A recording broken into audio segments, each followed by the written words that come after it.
Okay, we're going. Um, so we are running a standard comp. Um, I guess in comms we're not sure which to expect, but Kothar calls out that they are running Tracer. So I guess my first question for Japes was, so we hear that they're running Tracer, or we get the call that they're running Dive, and right now we have our Mercy and Hanzo kind of bottom right corner in the VOD, where you can't see them, but they're there. Is that okay for them to stay there, or should we all kind of group over on this other high ground? Because they end up coming up these stairs, and so it's fine, but say they came up main and then dove the Hanzo and the Mercy, like, they're alone and there's no way the rest of us can get to them. So once we know that they're running dive, is it right to reposition, or is it fine kind of leaving everyone where they are right now? The two backline people should not be over there alone at all, but especially against dive. Okay. It's pretty common to see teams try to do this, where they put their tanks and like front line on one side and their backline on the other side, and you might be able to get away with it if you had like one very mobile, or like, let's say you had Mercy Widow and the Widow could just grapple away and the Mercy could just fly away, maybe it'd be okay. But no, forget I'm even overcomplicating it. Don't split up. Just don't split up on this point because it's too easy to get separated. What most teams would do is come down mid, spot that the team is split, and then dive the backline and kill the Hanzo Mercy. Right. And they might not get the Mercy if the Mercy flew across, but they would 100% of the time get the Hanzo. Right. So that was my first. Can I just draw something for a second? Yeah, sure. Because it'll be easier to explain. Mm-hmm. So if they have Tracer, then the normal thing that they do is that most of the team will come like this way. And the Tracer will go this way. And then if you have people in that back spot that's behind where we can't see, then the Tracer will come through the hallway and the rest of them will jump up there. And it will pincer them. Right. Or if your team is holding over here, which is what people do sometimes, then the tanks will jump on them with Winston Eva and the Tracer will pressure points. Okay, cool. Yeah, we can... Whether they will do that, I'm not sure. They shouldn't really be running full dive because I don't think... It's just Genji is really bad against Bridget, basically. Mm-hmm. Like, if they just had... Their comp is good, but I would have either Pharah or Hanzo. Mm-hmm. Also, we have started to run dive tanks on this point on defense because it's very helpful to be able to jump up and down like this.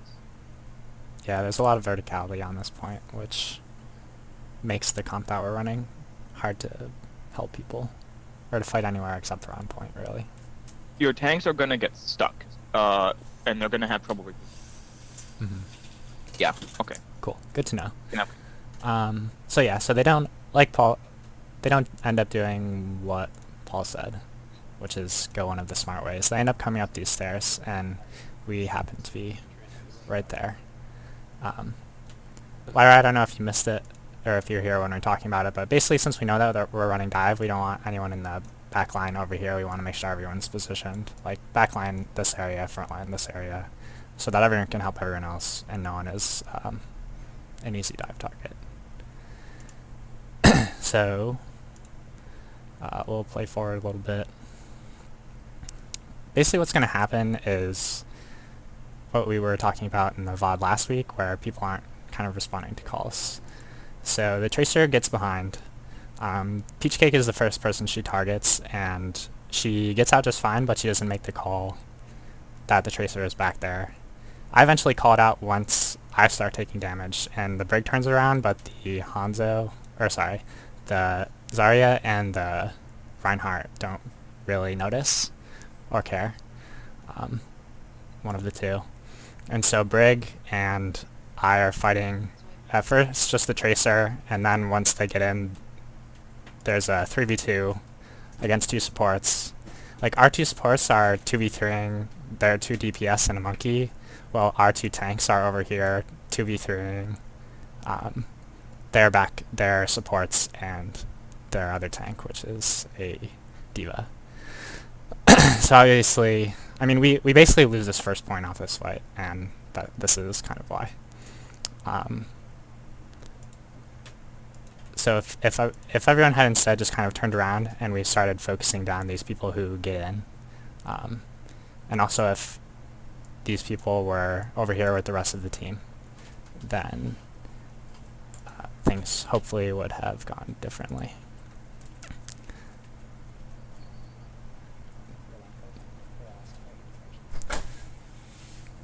Yeah, so there's not really much more to say about that first fight. Also, like, if we're all over here together and one person goes down and everyone's fighting, like, Peach manages to get off that res right there, but at this point, like, there's nothing really good about getting off that res.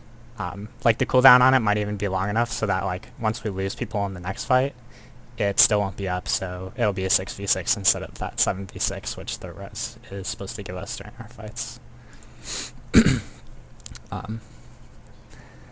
So people mostly dying on point, and that's fine, I guess. We basically lose off this fight, like I said.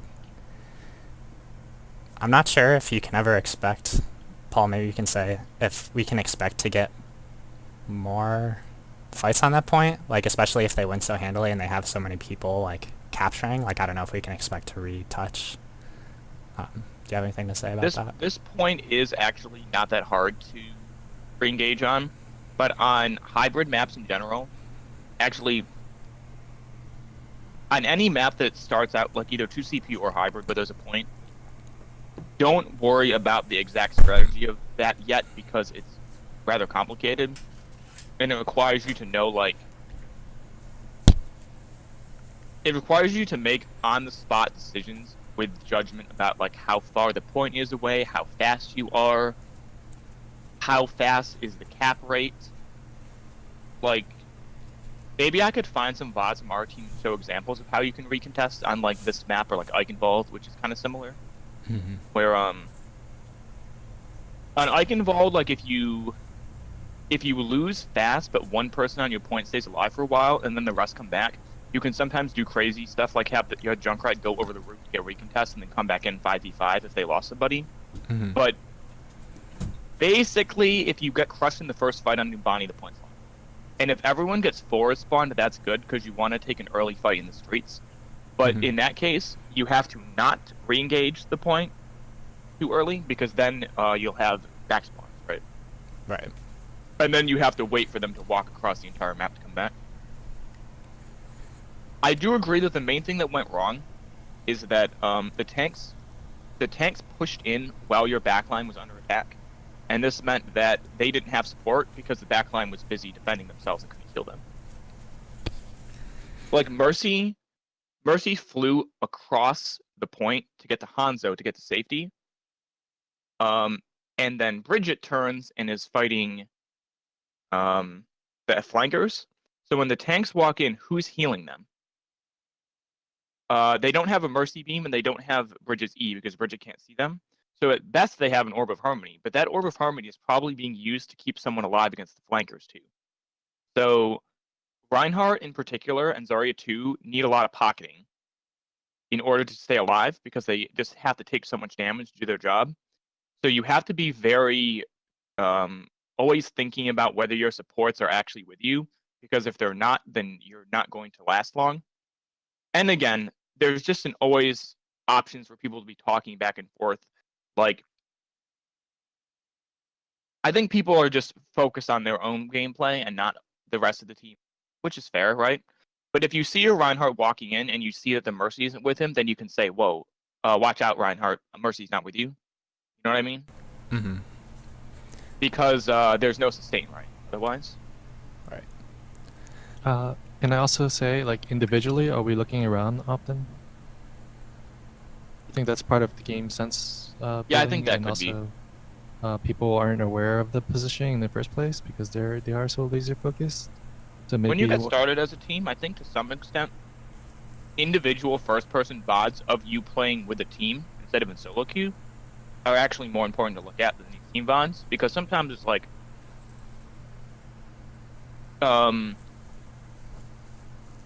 this point of view where it's like bird's eye is very helpful for working on your strategy when everyone is on the same page.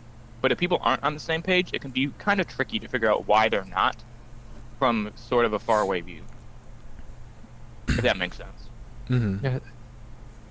Yeah, Yeah, it'd be nice to have that personal context, so maybe we can try and do that in the future. Even if you don't have the hardware to record, you can also get someone else to record your point of view as a spectator. Mm-hmm. And then I guess this may be a good time to discuss exactly like what are we like working to do as this comp just in fights. So we have sort of 2 groups of 3 in this comp, where we have the front line and the front line, which is Zarya, Reinhardt, and Brigitte, and then we have in the back Zen, Hanzo, and Mercy. And more like kind of roughly those 3 groups of people should be co-located, and the 2 groups shouldn't like necessarily be that far, but the people that you're playing with are those 3 people. So Mercy is part of the front line in this comp. yeah. Certain heroes are a little confusing because whether they're part of the front line or the back line could depend on context. Mm-hmm. But in this context, it's basically this. I guess Mercy's kind Reinhardt- of in between, depending on Reinhardt is going. Oh well, when I say Mercy is front line, you don't physically right. go in front. That would Yeah. be really bad. Yeah. You are working with the front line. So Reinhardt is like your, I don't know exactly. He's pushing in, right? He's going in first. He's going to shield until he gets close, and then he's just going to hammer people. And then you have these 3 pocket him. And they all have abilities that make him able to do his job better, Mm-hmm. which is to just walk into the enemy team and beat them down. While this is happening, Hanzo is kind of doing his own thing, which is just to spam as much damage into the enemy front line as possible and get picks onto their squishies if you can. So it's just raw damage. And the Zen is basically... Zen is sort of just here because Zen is good. It's not... The synergy with Zen with the rest of this comp is not that good compared to Lucio, but he gives you even more damage, which compensates for having 1 DPS. He gives you even more healing, which makes it possible for 2 things. 1, Ryan can survive anything. Except, like, there's no non-ult things that are going to hit him that won't live with a Zarya bubble and 3 healers. Or, Zen can heal the others. Well, there's too much. Zen can also heal the other supports, which makes it so that they can keep pocketing Ryan, they don't have to heal each other. Or he can heal Hanzo and make it so the other supports don't have to go back to the back line. Right. Okay, so That's just sort of like the job of each. Basically, Reinhardt is the front line. These people are supporting Reinhardt. Hanzo is doing damage, and Zen is sort of filling in anywhere where extra healing is needed, and then just giving more damage. yeah, so like the Reinhardt more or less swings as long as those other people are helping him.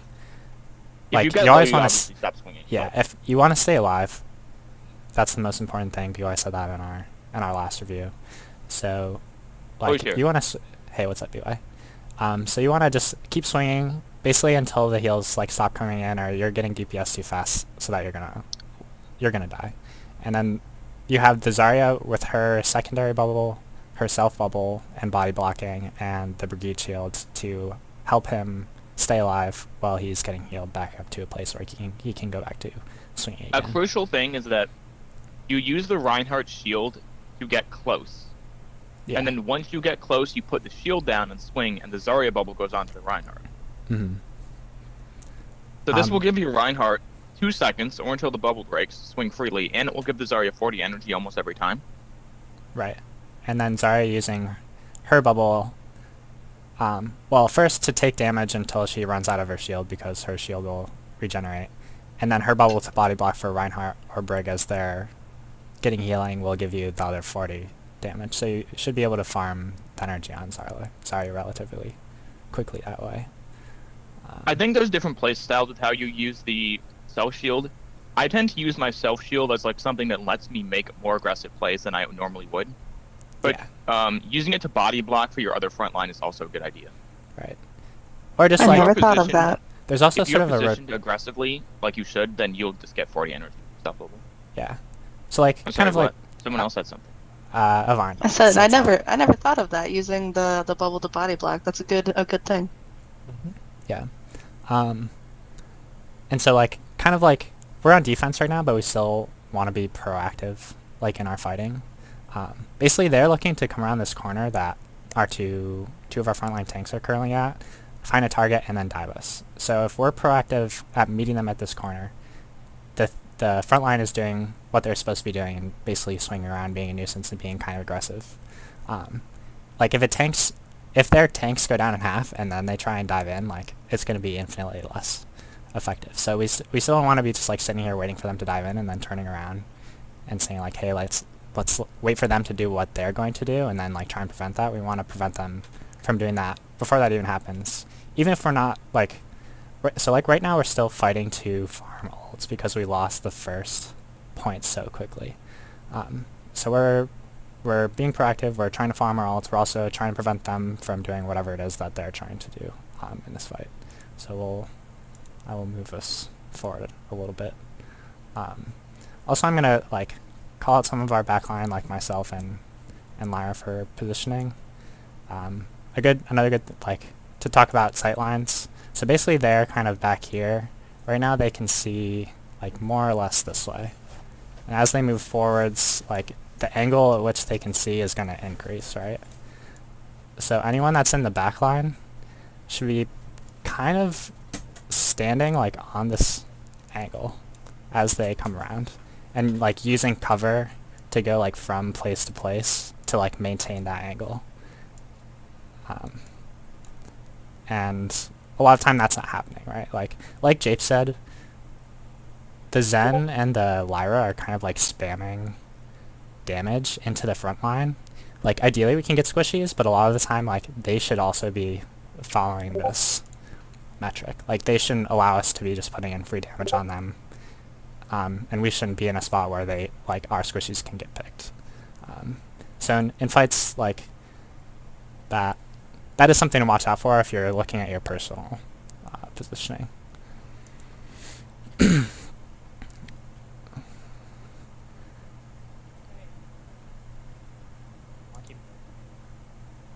So this one we like at least respond to each other's kind of well. Like our front line turns around, we're fighting the monkey that jumps in. We force them back. Like someone gets the tracer, and we're down that fight. Once they're down in person, other thing that we don't do in fights is like call out whether we're up or down or whether we can push more or less. So their tracer goes down and we're up one. The cart's still way back here and we're not contesting it all. Like they dove in, and basically what they achieved with that dive was just like getting us to instead like position back here instead of going back and like positioning up here and fronting them from getting free push on the cart. So like we call this person out, we know they're up there. The people on the back line who like that person is looking to dive need to be aware that they're up there and like know that they're still looking to jump on us, but we still don't want to like give them all this space for free. So our so yeah, like B-Way said, we need to push back up. Everyone needs to kind of like take back that space that we were talking before. Like if they're retreating back, then the angle than which they can see decreases. Like our back line is safe to move up, our front line is safe to move up, and yeah, that just needs to be happening.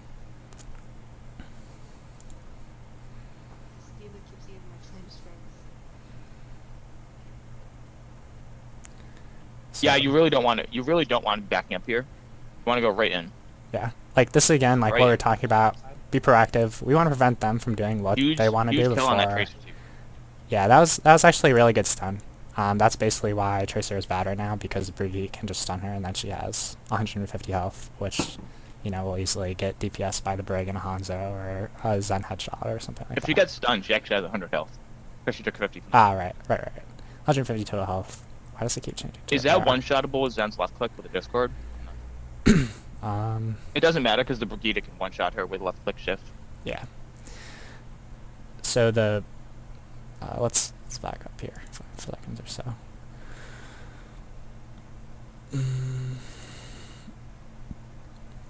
So everybody's here. Like, me and Lyra want to be positioned kind of with this bus, able to like walk back this way when we get dove on. I mean, really, we should be up there, but we already talked about that. And so the monkey, they actually go down one, right? Because the tracer like is dead.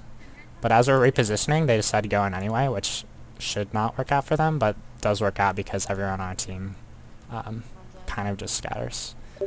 I got tired over here. Like, Junkrat was up on this floor, Tire came out and killed me. I didn't say anything. I don't know if I knew at the time where he was, but I didn't say that I got tired or that I died, which is, yeah, completely on me. The monkey's coming in, bashing everyone around. Lyra gets separated. Like, if she's over here, basically, if we have to retreat, we all kind of want to retreat in the same direction, but we don't really want to have to retreat at all. Like, basically from now on, for the next, like, 40 seconds or so, we're retreating, not grouping, and they're just, like, getting free push. And they're, yeah, bopping us around. So there's not a whole lot to talk about in terms of, like, what we should be doing as team and fighting. Besides that, we should stay closer together. Like, you know, me and the people in the back should kind of be co-located. People in the front should kind of be co-located, and we need to be fighting together and listening to each other. And that just doesn't happen for, yeah, the next minute. Did anyone say Riptide was coming? Yeah, that Riptide is kind of bad against this. Let me actually pause for a moment and talk about this. Riptide is pretty bad against this comp. You can shield it or fire strike it. That's 2 ways to stop it. You can shield it, and if you hit it with your shift, that puts it to 25 HP. That's like 1.5 ways of stopping it. Mercy can't stop it, but she can fly away. It's like half a way of stopping it. Take out your blaster. Zen can shoot it. Daria can bubble herself, or bubble a teammate, or shoot it. Hanzo can shoot it, and he has an ability that's really good at shooting it, which is his E. This might sound counterintuitive, but if you all clump up when they have a Reptile and just bot into it, you actually can kill it. It's like the exact opposite of how you should normally deal with a Reptile, but if you watch what higher level teams do when they're playing comp like this against a Reptile, they basically cluster together and use their defensive abilities. But the point is, like, when the Junkrat uses his tire, if you don't destroy it, it's probably at least 1 free kill. Well, or you can block it, right? As I said, there's all kinds of blocking.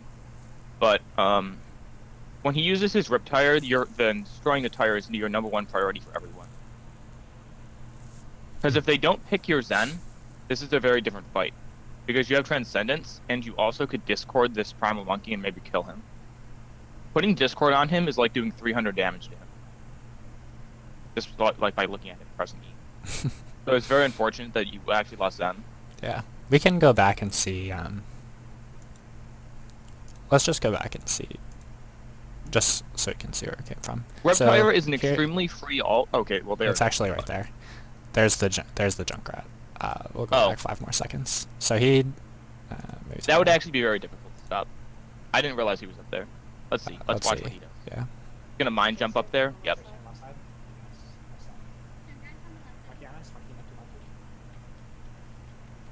Yeah. So. That was definitely incredible. Yeah. It. He didn't drop it straight down. So. It was probably not. It was not destroyable, but there was definitely time to bubble you. I think the tire will get kills and you just kind of have to accept it, but can you pause for a moment here? Sorry. Sure. Sorry. That is the conventional wisdom about the tire, so I'm not trying to be too radical here, but I'm just saying that in this comp, I'll give you back control in a second. In this comp, with these heroes, if you make the tire your #1 priority, it's not actually that consistent. It's actually pretty hard. From the point of view of someone who plays Junkrat a lot, when the enemy team has this type of comp, it's like there's so many things that you have to play around to avoid having your turret wasted, it's actually pretty good. If it was any kind of different meta, then I would actually just say Reptile gets free kills every fight, and the answer to it is to have a Junkrat on your team. Same. But I do think that you can play around it differently. We probably shouldn't get distracted by the whole Reptile thing, because it's like, if you want to think in terms of more bigger picture strategy, enemy team will use ults to get picks at the start of a fight sometimes, right? And the more important thing is not like how do we deal with every single specific thing they might do. It's, let's say that they used an ult and got a pick, now how do we play? Right? Yeah.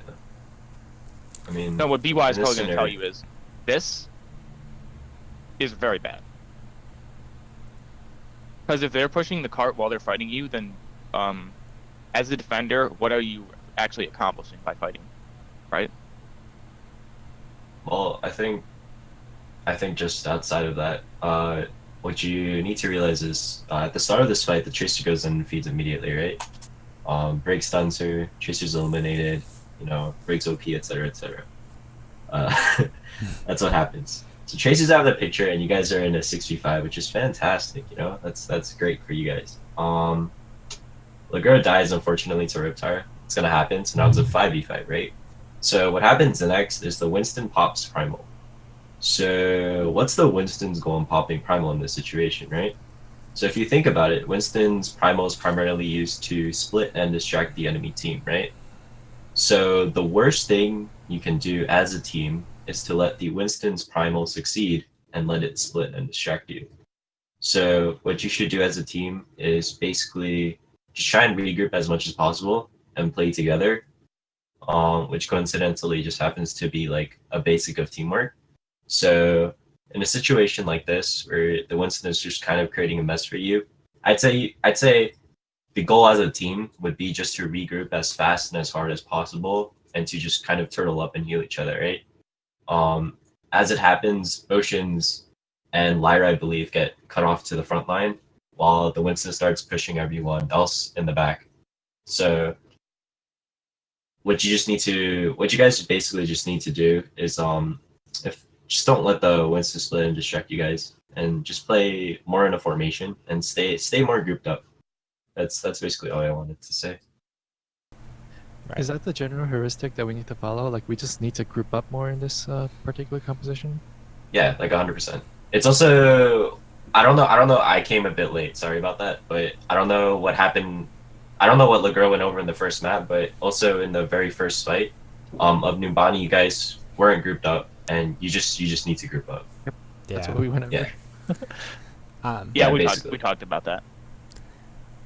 It's also too like maybe we're backing up and trying to regroup, but I think like once we start losing people, everyone should just be walking this way and getting as close as you can to dying on the payload, and then we all can regroup and like actually have a real fight, hopefully before the cart gets here.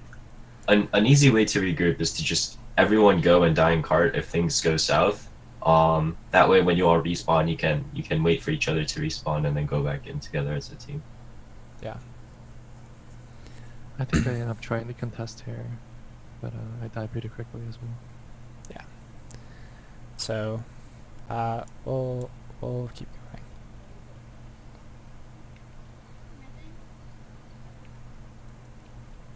Also, too, I guess since like back here, I'm pretty sure the res hadn't gone down recently, but it is a 5v6 there. Technically a 7v5 because we saw the res. It may be hard to get the res off because the monkey is bashing everyone around. But if I had called out that I had died and where I had died, since it was even, if everyone kind of like rushes to this like location and helps get the res off, then it's back to being a 6v5. Just another thing that we should think about, because I think it was up and then it got used right here in a place that was basically like more or less just like stalling us losing, like staggering us more effectively for the enemy team. So it's probably like I don't play Mercy, and maybe someone who plays Mercy more than I do, but I think like we definitely weren't winning right here. Even if you get the res off, we're still down a person, and so getting that res off is more just like we're stalling. We're like forcing us into an even deeper hole because it's going to take longer for us um, to regroup.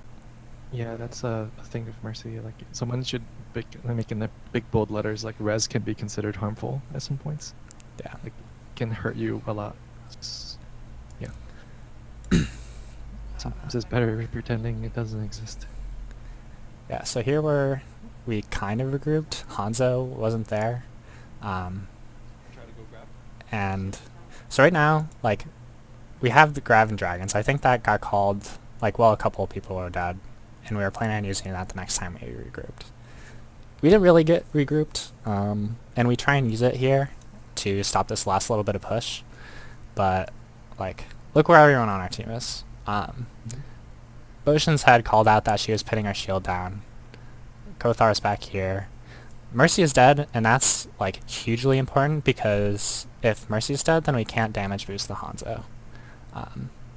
Which, without that, like, the chances that we can kill them through the trance is, like, pretty much zero, even if, like, all these people are here to follow up.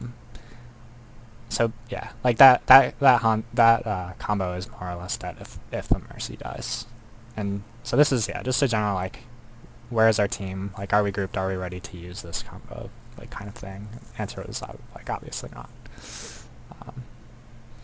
But, yeah, that's more of it. Like... Yeah, I realized that as I threw the ground, I was like, oh crap, no, Yeah. this is bad. It's just so desperate and just wanted to stop them. It was bad. Yeah, we were definitely all kind of in panic mode at this point, so... I can't really blame anyone, but... That goes back to, like, we needed to regroup. Like, we need to die, and then regroup, and then we could actually take that fight in a meaningful way.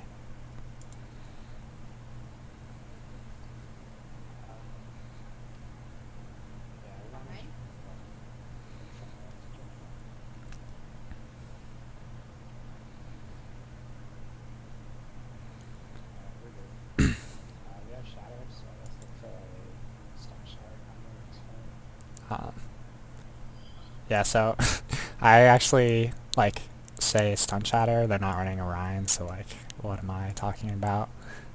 But we do have the Shatter, and that's kind of our plan for this fight. So I would say in general, like, when we're looking to use a combo, we need to use it right away. Like, it's like we get out there, and then we're fighting around, we're dicking around, we're, like, blocking damage, we're doing, like, more or less nothing, and we're giving them time to, like, set up to do the things that they do, which in dive is to, like, get in on top of us and distract us and make us make dumb plays, which they're pretty good doing. But, like, we talk about having that, and it's like, I don't know, 15, 20 seconds later, and we still have Shatter. Like, we're not even thinking about using it right now. And when everyone was dying coming back from point, that's kind of what we talked about using. So, in the future, like, when we're looking to use a combo, like, we need to go out and use it, like, right away. Yeah, I mean, this was actually, like, a fantastic opportunity to use it right here, because the Winston jumps across, uses bubble, so the only thing that can realistically block the shatter is the Winston bubble. But now that it's out of the picture, if you just shatter the cart, then you get, like, 3 people right there. Yeah.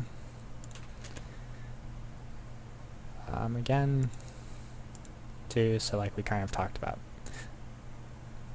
Shatter goes under the cart? Yeah.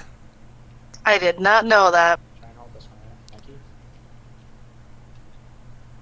Yeah, so, like, right here would be perfect. I'm gonna shatter, maybe?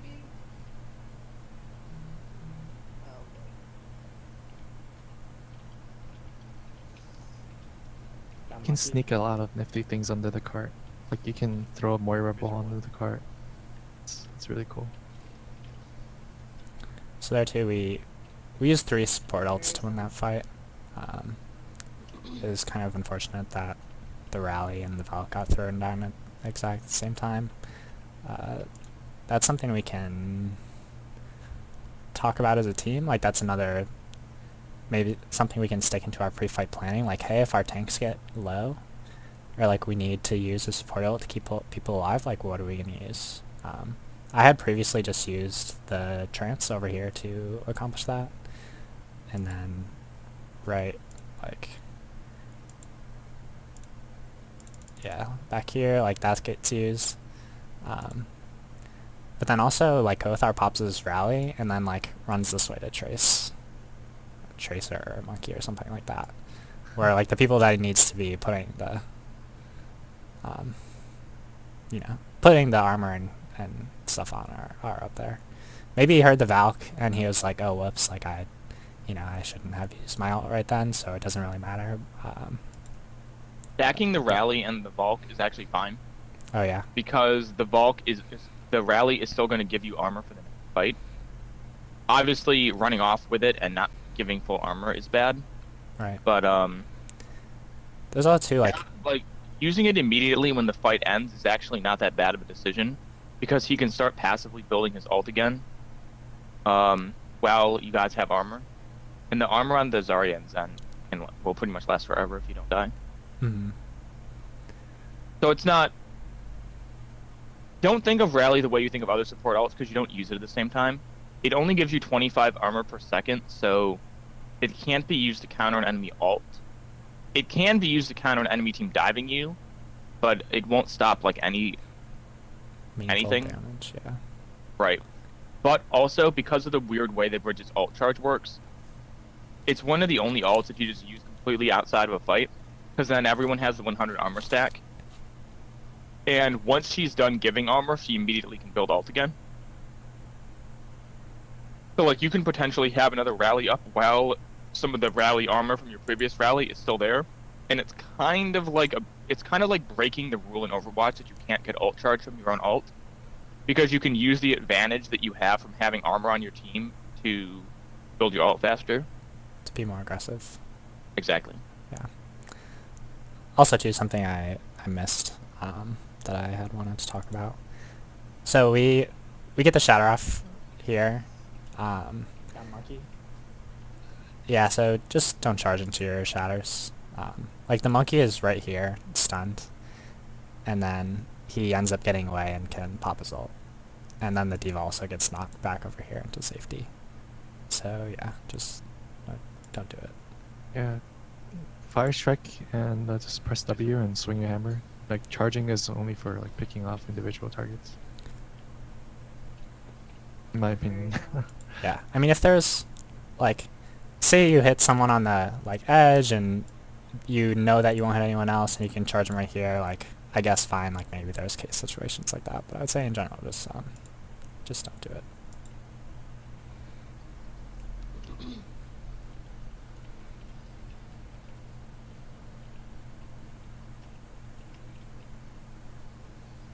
The monkey switched around.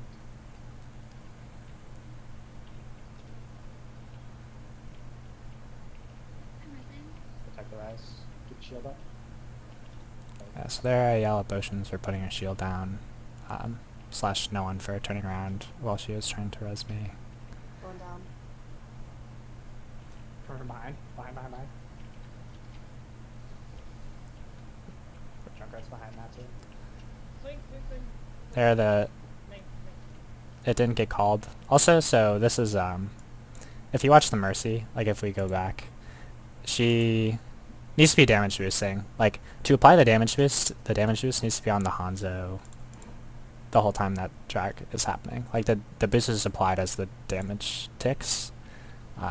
So here she's not boosting. She's not damage boosting the Hanzo while his ult is going off. And we can see, like, only one person on their team dies from that combo, which just is not great. And then likewise, like, our tanks go this way. They're trying to chase people that didn't die. Lyra's here, fighting 1v2, not letting anyone on our team know that there's people pushing the cart and she needs help.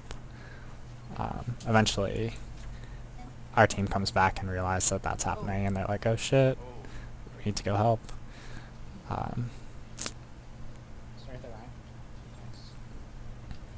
But we managed to push them back, so it kind of works out.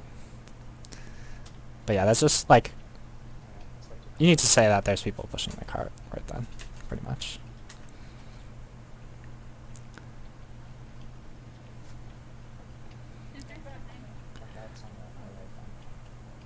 So here I think like Junkrat gets called out that he's over here. I don't think that our whole team needs to turn around to go fight him. Like, basically Lyra and I can stand over here and just like spam at him.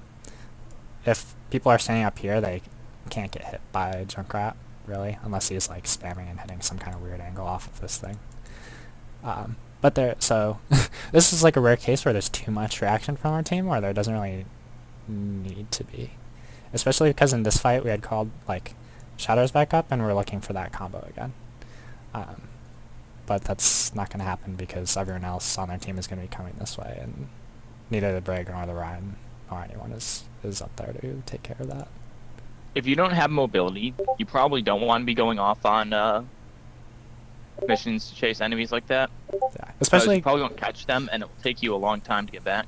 Yeah. The only person who should even consider doing anything like that would be Hanzo in this team. Yeah.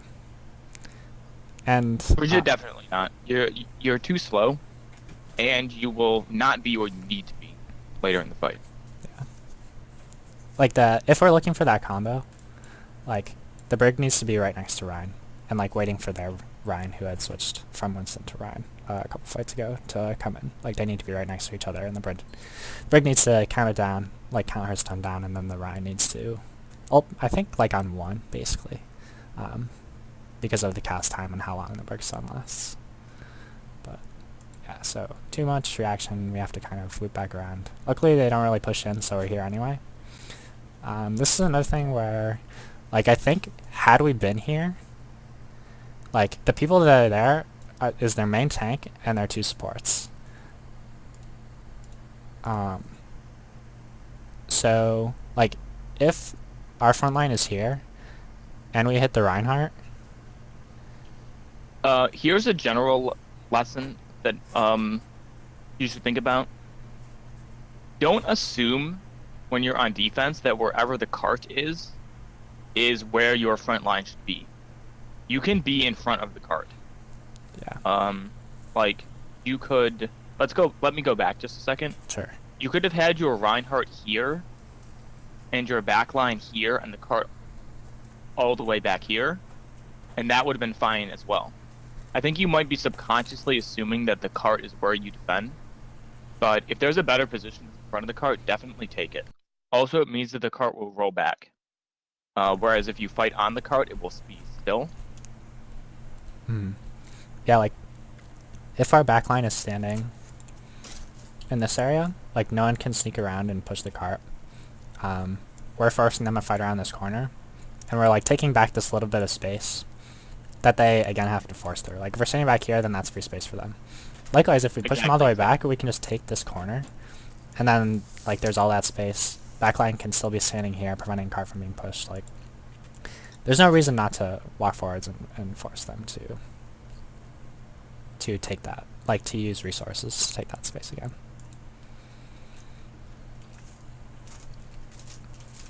Also, again, too, like we call out that we're using this combo. If we get these 3 targets, like they have to reset. Instead, we kind of give them time. We're giving them like they can walk up freely. They have time to throw the bomb.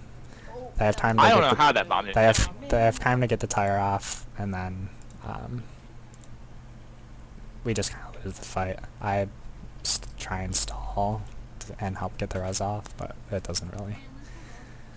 You know, it doesn't do anything. You stayed alive for a long time. You should have recontest. People on your team should be switching though. Yeah, so I guess think if you switch to... Okay, so having this to an exact science is not important right away, but the idea should be in your mind that, just as examples, the Brigitte could go to Tracer, the Zarya could go to Diva. You can just switch to another hero within your role that will get to the point faster, because with how long Legros actually lived, you could probably not win because of how staggered you would be, but you could burn a lot of time off of their clock by just throwing yourselves at the point if you switch. The Mercy would stay because she's about to have ult. Hanzo, it's debatable because Hanzo is super good. But definitely, Zarya, Tracer, the main tank if they were alive could go instant, that sort of thing. Cool. I do think that this sort of is also a classic case of they have retire and they get free fight win off of that.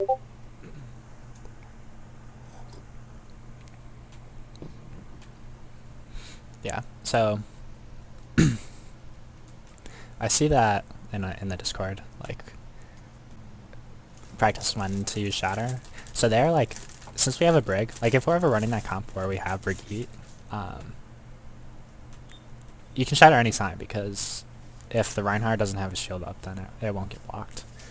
As long as the Brig is there to get the stun off, of course. But like, it's not really that mind game that you have to play with the enemy Reinhardt. It's more like, is my Brig here and can she get the stun off? Also, the starting thing is to be less greedy about it. Don't think that you have to shatter the whole team for it to be a good shatter. Think of like, if they lose this person, are we probably going to win? Yes, then shatter them. Like you see a Mercy, and there's nothing to block the shatter, just shatter her, right? And then you probably win. An ult that kills one person that leads your team to win is actually better in a certain sense than an ult that kills everyone, because then your team actually builds their ults off the fight when they clean up. You don't have to think about it on that level, but just think about it in like, you don't want to hold your shatter for the whole game to hit that one perfect shatter where you hit the whole team. You want to use it as often as you can to hit just the person you need to hit in order to win. And that can be really anybody, where if you know that if they're shattered, they'll die, because then that's just a numbers advantage for you.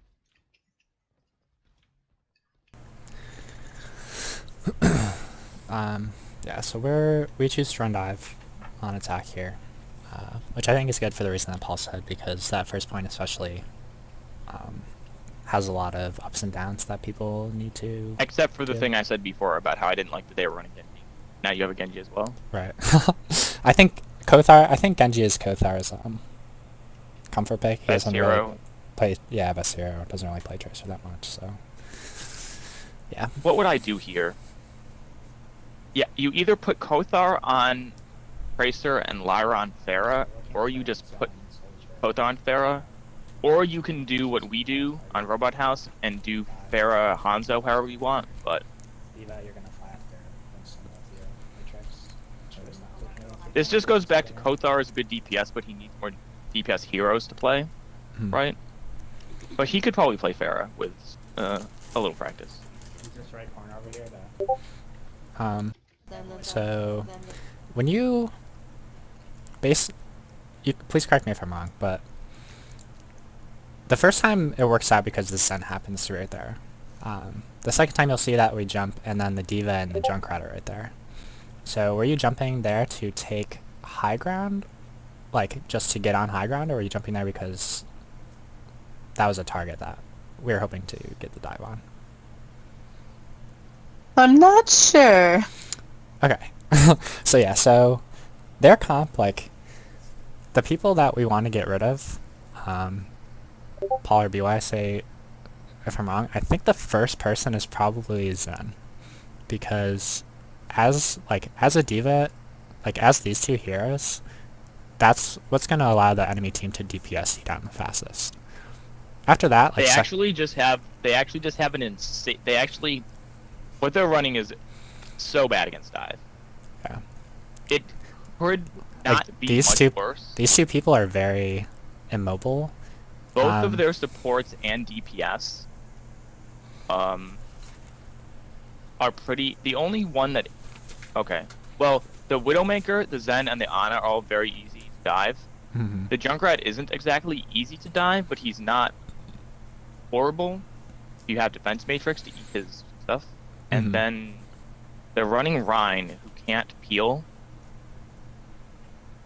Yeah, it is kind of a strange comp, but basically, like... You didn't give your Tracer time to be able to be anywhere to do anything. Yeah. So she just goes to point to make point pressure, which is actually correct in the situation. But Tracer is a big source of damage, and I don't think she can do anything unless the enemy team dumbs out and drops onto her. Oh, should she have come up in the back hallway? Should we have waited for time for that? Yeah. So, Yeah. like, what we're doing is it's So I actually talked to them about this when we were doing defense, because I said, well, what the enemy team should have done is you let your tracer go around the back hallway, and then once the tracer is ready, then you jump and you squeeze them on both sides with Monkey coming from one side and Tracer coming from the other side, and they have nowhere to run. Yeah. So the thing about jumping up there, to sort of clarify, is let me just do a little bit of drawing. Yeah, so let me break up this into some parts to understand Numbani. 3, 4, and of course 4 goes a little bit off to the right.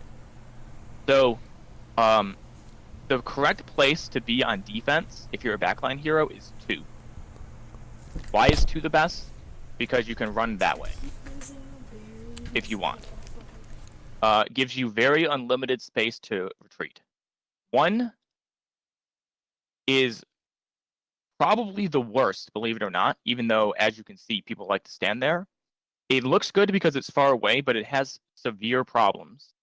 The only word to drop is 2 point, which is probably going to have an enemy on it that will kill you.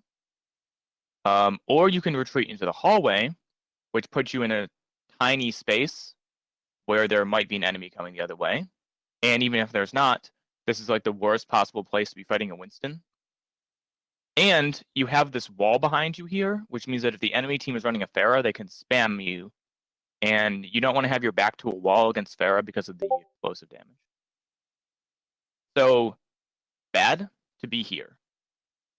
3 and 4. So 4 is where people stand to get spam on you if they're DPS. And 3 is where tanks position. A lot of the time they try to block you from getting to people who are on 1 and 2. So if you're attacking, then you probably want to be able to get to 1 or 2 because that's where enemy backline is.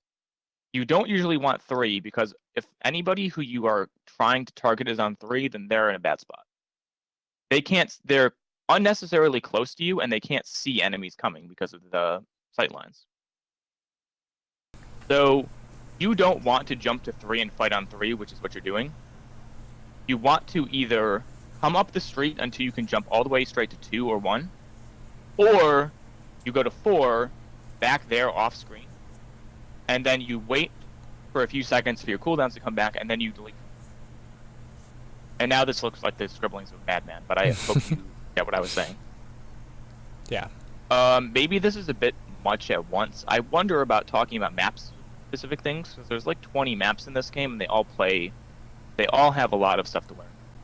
But it becomes easier as you go because it's very similar principle, right? What all of this comes down to is like, what are your sight lines, and what are your escapes?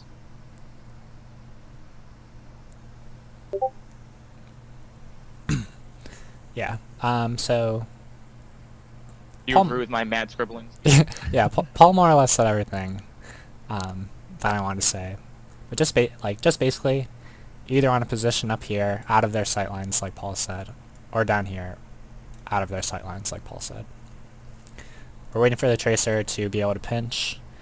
The Winston is basically AD spamming right here on this corner, so he can find one of these people. Oh, by the way, when you're down there, resist the temptation to bubble to stop damage and use the cover because you want that bubble to actually go in. Right. Likewise, I'm not sure if it... I think it happens a little bit later on, so I'll talk about it then. But basically, the gist is that these two people kind of want to be checking each other's cooldowns. Their shifts specifically, right? Because if Oceans decides to jump in, and Mr. Hand doesn't have his shift, then she's in alone. Like, she doesn't have the defense matrix, she doesn't have added, like, basically this health pool, Diva's DPS, like... So those two things are, besides calling out and getting on the same target, you just want to make sure you can actually both go in at the same time.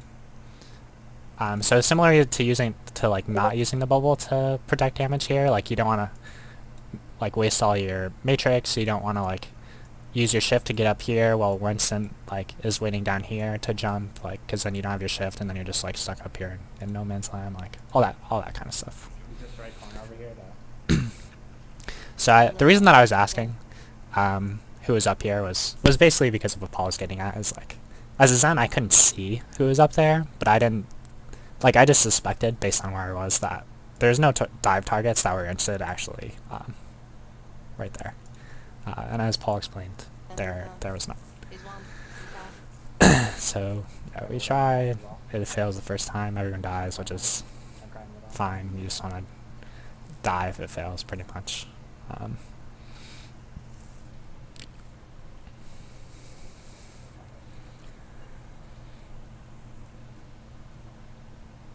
It looks like they're gonna have a widow in the back.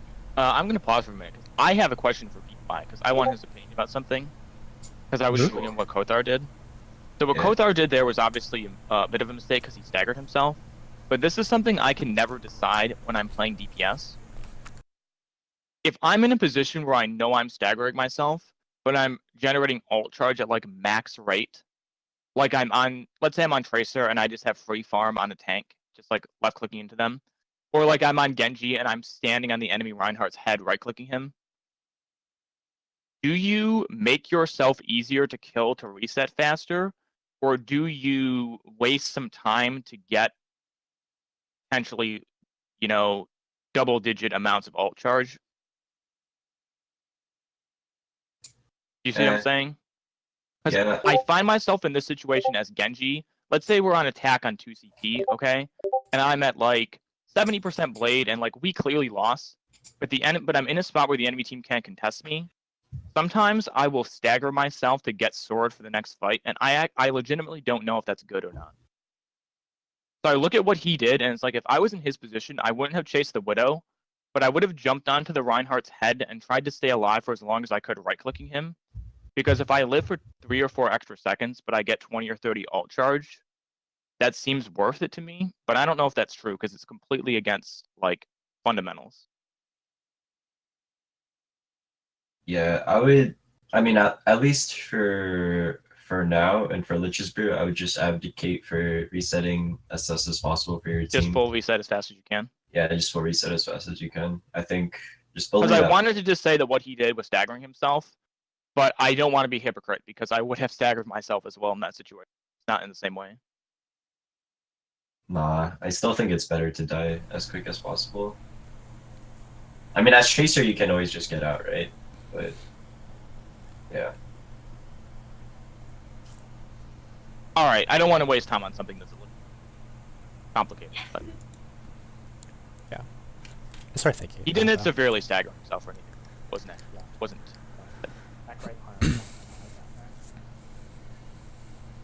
Never do what they're doing and run Rhine Diva because there's it doesn't make sense. Unless someone wants to go for us. If the Diva stays with the Rhine all the time, then you're not using mobility, which is why you want Diva in the first place. And if the Diva doesn't stay with the Rhine all the time, then there's not much teamwork between the tanks, so it's kind of a lose-lose.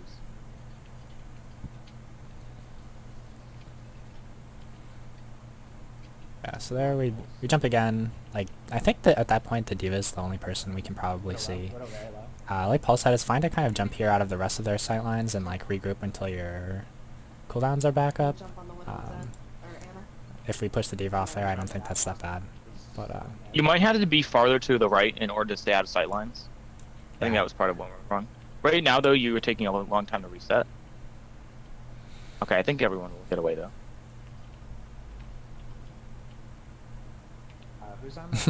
there's a lot of good commentary in the chat in this round, There so was a Zen, an Anna, and a Widow up there when I was up there. it's kind of fun to watch.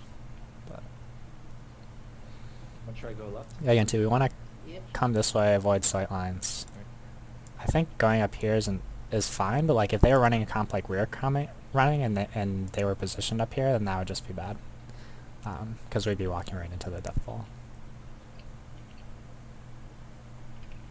Again, too, like now we're kind of playing like the death ball comp. Like I don't think In dive, like, you don't ever want to be standing somewhere for that long. Because the people that we want to target are just getting free spam on us. This actually reminds me of a conversation we had yesterday. Andres was talking about folk. If you're playing Diva, I think it's, like, basically what we're saying is always right is to remech, like, right away. Like, it might feel good to get off that bunny blaster damage, but, like, just call the mech back. Or die. Or whatever. Yeah, as of yet, you guys have not dived any of the targets you would want to dive. So like the Zen, Ana, and Widow, you guys haven't dived any of those, and you just kind of need to identify one of those targets and go after them. Yeah. I'm like kind of trying to explain that in comms and game if you're listening, but or it's better to talk about it now. Going. So right there, we try and get up there. Unfortunately, Boshin misses, but the flaw was there at least. This ends up working out because their Zen fell down. Lyra gets a nice pick on them. They get distracted like the monkey, kind of in the same way that we did. And we more or less like win a fight that we shouldn't really have won because they make sort of some of the same mistakes that we were making. Kothar uses his blade there at the end. I don't think he needed to, but Yeah, the blade wasn't necessary, I believe. which is unfortunate because we have a good blade trance combo later, and if it was up right now, we could have had a second one. But I think for the rest of the map, like, I didn't have a whole bunch of comments because kind of like BY said, like, we're playing dive heroes, but we're not really playing a dive. Mine's down. We're Yeah, playing this it- is very death volley here. Yeah. So like I don't know. It's just kind of like we picked the wrong heroes to do what we're doing. If we wanted to play like we're playing right now, we should have just played the comp that we played last round. And we kind of just win by our DPS having like making some good plays. Or get pushed. I don't think we actually get the third. We actually get to the end, but the Genji and the Tracer are able to put on enough pressure that they kind of fold. Widow's top and I'm going up. Where is she? Oh. She's running. I'm dropping. Eva low. Yeah, I should have called out this Reinhardt way earlier. I eventually do, but it was too late. I'm up.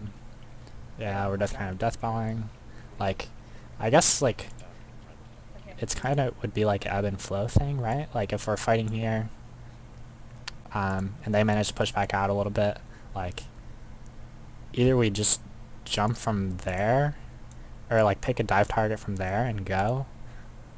Maybe Paul or BY can say something about this. Or we just, like, momentarily drop back, like, use this cover to stay safe, re-pick a target, and then dive again. But yeah, we just need to, like, the dive is kind of like you dive someone, you fight the fight, and then you win or you lose, and then you reset and do it again. So, yeah, we weren't playing that way.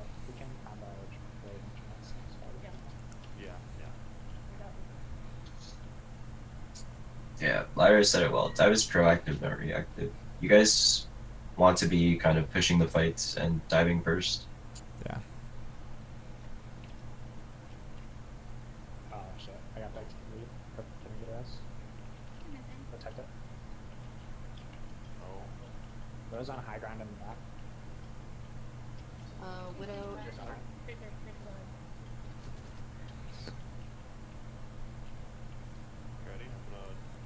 So we had called this combo earlier, so we use it now. I was a little late maybe, but he doesn't get one shot, and it ends up working out fine. Pause right here. Okay, so, like I said earlier, I'm like actually really happy that you guys called out like the game plan, right? So the game plan was to use Dragon Blade, and it was to use Transcendence at the same time, right? Which is fantastic, you know. It made me happy to hear this. So you guys use the combo. you guys clean up, and it like I think it shows if you guys are going into a fight with a game plan, then you can accomplish it really easily. But although you guys do really well in the fight with your game plan, you guys also use unnecessary ults here. So I think using Chaser ult is perfectly fine here because you're gonna have it in like another 30 seconds or like 20 seconds or 10 seconds or like however fast Chasers build it. It's kind of like throwing it like eating candy. I don't know. You just use them, whatever. But if the combo is to use Dragon Blade and Transcendence, then you don't really need to use any other ults that aren't called for. So like the Diva Bomb in this instance, I don't think it was completely necessary here. So I wouldn't have used it. So just stick to what the plan is and try not to deviate from that, I guess.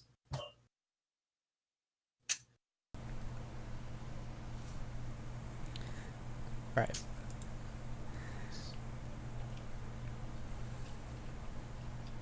Yeah, I mean the bomb, like the pulse bomb gets 2, Kothar got 2, and then the Diva Bomb gets no one because there's really no one left to get.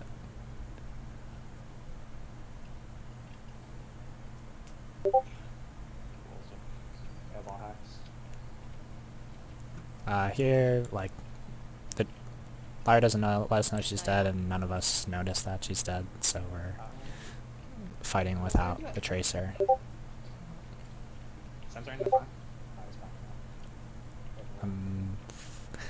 Yeah, I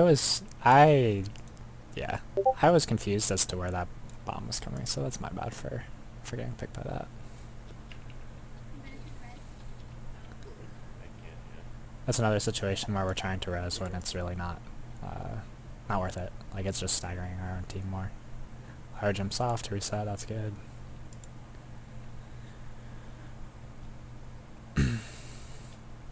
Or sorry, maybe that was Baby Diva. It's, I don't know, someone with a small body size.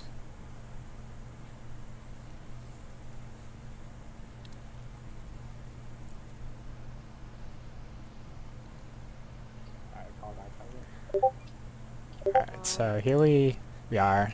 The bubble gets used. We sort of talked about not using that, like Paul said. But in terms of like people that were looking to fight, or to get on top of, like, Zen is right here. Like, terribly positioned. Like, you guys could almost jump down and not even use your show sync and get on the Zen. So that's just like walking out here. Who do I see that we can get on top of? This guy's right here with basically no backup. I mean, Ryan can help a little bit, but not enough to save him. Okay. Pause for a moment. Pause for a moment. Yeah, it's paused. Oh wait, you are paused. Okay. All right. So, the enemy team has a Junkrat. What do you not do when there's a Junkrat on the opposing team? You exactly correct. 10 points to Mr. Hand. You don't go through tight spaces. If they have a Junkrat, you don't go through tight chokes, if at all possible. So, I think it's great to grab high ground, but in this instance, it's actually bad because they have a Junkrat, and you should also be thinking about kind of like how these heroes interact with each other, right? So if they have a Junkrat on the enemy team, obviously you want to avoid tight spaces. If they have a Widow, you don't want to walk in the open, just basic stuff like that. So going up on top here is actually going to hurt you more than help you, because this Junkrat is going to be able to get free spam into like a 2x2 doorway and essentially wreck your shit.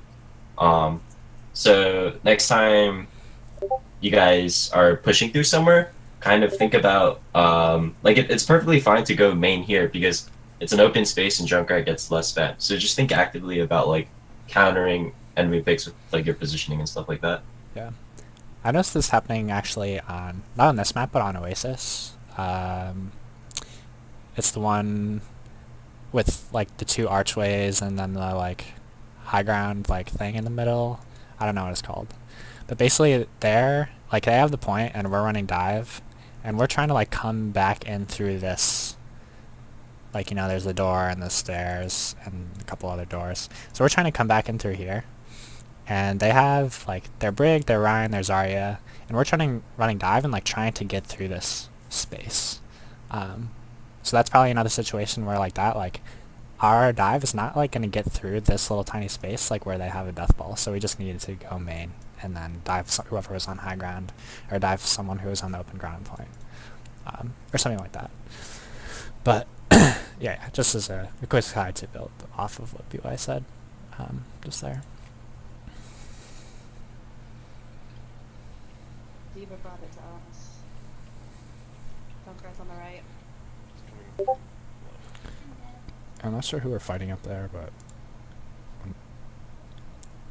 like our tanks don't have any support right there, and that's why they die so easily.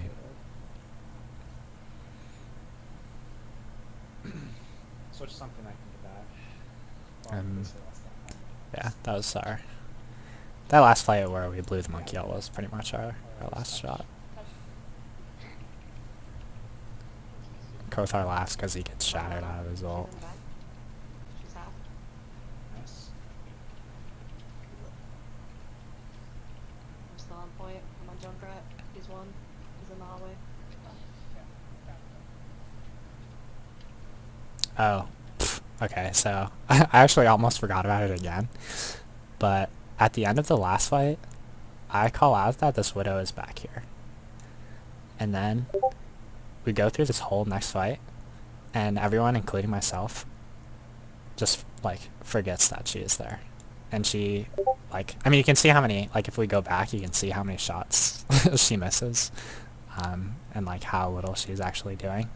But still, she's just, like, back there, free shooting at our whole team that entire fight. Gotta keep touch. Yeah, I don't know. Which, like I said, is partially my fault because I actually called out she was back there and died to her at the end of the last fight. And then just didn't remember that she was there, and no one noticed that she was there for the whole rest of the last fight. So yeah, our dive, like, just the mechanics of the dive needs a lot of work. We're not playing a dive like a dive right now. So it's hard to comment too much on, like, individual stuff that happened as much as it was in the round where we were playing something that we were more comfortable with the comp, but yeah. I'd be like, anything else to say? As for getting better at dive, the way I want you guys to kind of think of it is like, if we're running dive, what's our goal, right? So our goal is probably to dive a squishy in the backline. So if you want to get a coordinated dive off, you need to make sure like your individual members, so like your Winston, Diva, Tracer, Genji, can all reach the same target at the same time. So first you have to get into positions like to get ready to dive the target. So with Tracer on Numbani A, for example, you probably want to wait until your Tracer goes in the back. Here, let me take control for a moment. So yeah, go for it. Just want to briefly illustrate. So, oops, okay. So if you guys are attacking from here, then you kind of want to think like, what's our game plan, right? Like, so where are we going to dive? If we're going to dive the top right, if we're going to dive right here, then, or like right here, then we should probably have our Winston and Diva waiting like right here. We should probably have our Tracer flank from the back and be waiting in the hallways back here. Our Genji should probably up here or down here with our Winston and Diva. And then once you have everyone kind of in place and ready, then it's up to Boshins to be like, all right, is everyone ready? 3, 2, 1, let's all dive. And then like the Genji dashes in, the Tracer blinks in, the Winston and Diva jump up. And that's how you do it. It's obviously going to take time because getting 4 individual players at the same place ready to do the same thing is going to be difficult, but it's worth building up so that you guys can coordinate it faster and faster as time goes on. Yeah, dive is a difficult comp to run, and there's much smaller margins for error than on the standard comp. So I wouldn't be too disappointed in us, since we haven't really talked about how to run dive before, except for in the beginning of that game when I was trying to explain it to people after our deaths. So yeah, that's pretty much all I have. Does anyone else besides me or BY want to add anything? Nah, dude, that was solid. Cool. Thanks. Alright, I